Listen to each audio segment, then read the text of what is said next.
Torej, v nekaj stavkih kratek oris predloga zakona. Kdo so upravičenci? Do osebne asistence naj bi bili po predlogu zakona upravičeni tisti invalidi, ki zaradi svoje invalidnosti potrebujejo veliko podpore za socialno vključevanje in pri vseh drugih osnovnih in podpornih dnevnih aktivnostih. So stari od 18 do 65 let, torej v delovno aktivnem življenju, živijo izven institucije, torej v svojem stanovanju ali doma, ali se pripravljajo na življenje izven institucije in potrebujejo najmanj 30 ur asistence tedensko oziroma do 24 ur dnevno. Pri tem ni pomemben premoženjski položaj upravičenca oziroma vlagatelja. Pri upravičencih smo sledili praksi, ki je uzakonjena v različnih drugih državah, recimo Danska, Švedska, Norveška in še vrsta drugih držav. Katere storitve so? Kolegica jih je predtem že naštela. To so storitve namenjene osebni pomoči uporabnika, to kot je rekla, osebna higiena, oblačenje, hranjenje in tako naprej, pomoč v gospodinjstvu, pri kuhi, pri nabavi, pri pospravljanju, pomoč tudi pri spremstvu, na banko, če greš, ali kakršnekoli, ali pri športu, političnem, verskem življenju, na delovnem mestu, pri izobraževanju in pa seveda tudi pri sporazumevanju. Podrobnejšo seznam teh storitev in standarde in drugo bo pač zapisano v podzakonskem aktu.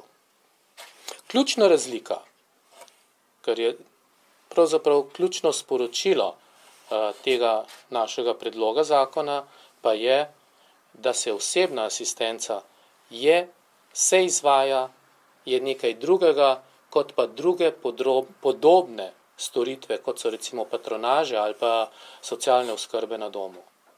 Pri osebni asistenci je vedno prisoten uporabnik in uporabnik je tisti, ki vodi asistenta.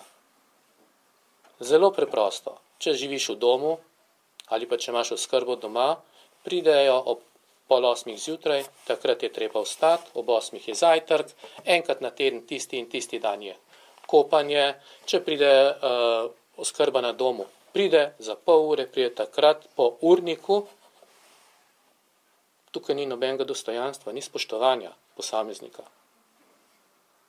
Tudi mi se ne kopamo po urniku, ne jemo po urniku, ne gremo v trgovino po urniku, takrat, ko ima čas, recimo v nekem društvu kombi ali pa oskrba na domu. Torej, ključna sprememba je, uporabnik je tisti, ki vodi asistenta. Seveda je pri tem treba zagotoviti dostojanstvo z vidika uporabnika in pa tudi seveda dostojanstvo in spoštovanje asistenta na obeh straneh.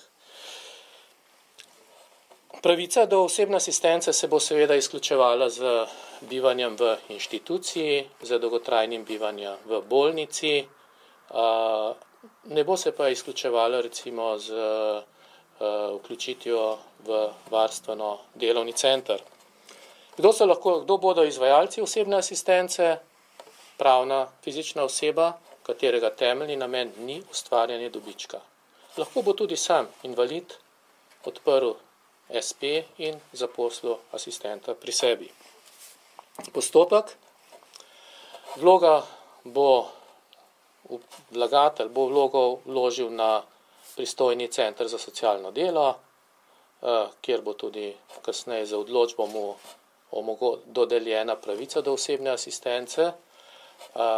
Izvedenski organ predvidevamo, da bi bila to 3-članska komisija, v kateri ne bi bil nekdo strokovnjak z področja zdravstva, strokovnjak z področja socialnega varstva in pa seveda tudi predstavnik uporabnikov. Preprosto gre za to, da imajo uporabniki tudi pri določanju vrste obsega osebne asistence možnost vpliva. Tudi z vidika ozaveščanja strokovnjakov. Za konec še finance. Letos poleti je Inštitut za socialno varstvo, Inštitut Republike Slovenije za socialno varstvo naredil evalvacijo izvajanja osebne asistence v Sloveniji. Kolegica je povedala, da se osebna asistenca že izvaja vrsto let, financira se programsko in ko je inštitut z evalvacijo preverjal podatke, kdo so upravičenci, koliko osebne asistence dobijo, kaj dobijo in tako naprej, je prišel do ocene, da je trenutno približno 250 ljudi, ki bi ta trenutek na osnovi tega, kar se dogaja v okviru programskega financiranja osebne asistence, bili upravičeni do le-te. Predlagatelji menimo, da bi lahko sredstva za izvajanje osebne asistence, menimo, da bi bilo na začetku potrebnih približno 8 milijonov evrov, zagotovo državni proračun, ki ravno tako že sedaj zagotavlja skoraj polovico teh sredstev, ki se ta trenutek namenjajo za izvajanje osebne asistence. Vemo, da bo invalidov, uporabnikov osebne asistence bistveno več z leti. Če se primerjamo z Dansko, pridemo do neke številke 800 letno.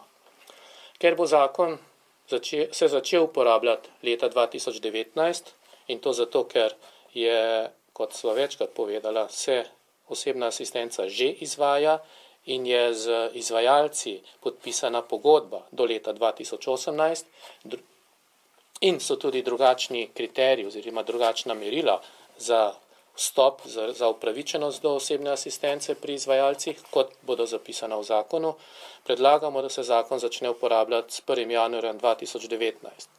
Verjamemo, da bo do takrat sprejet tudi zakon o dolgotrajni oskrbi, zato tudi potem, ko bo več uporabnikov, po našem mnenju ne bo dopotrebna večja sredstva iz državnega proračuna, morda celo manjša, ker se bo velik del osebne asistence financiral iz istega vira kot dolgotrajna oskrba.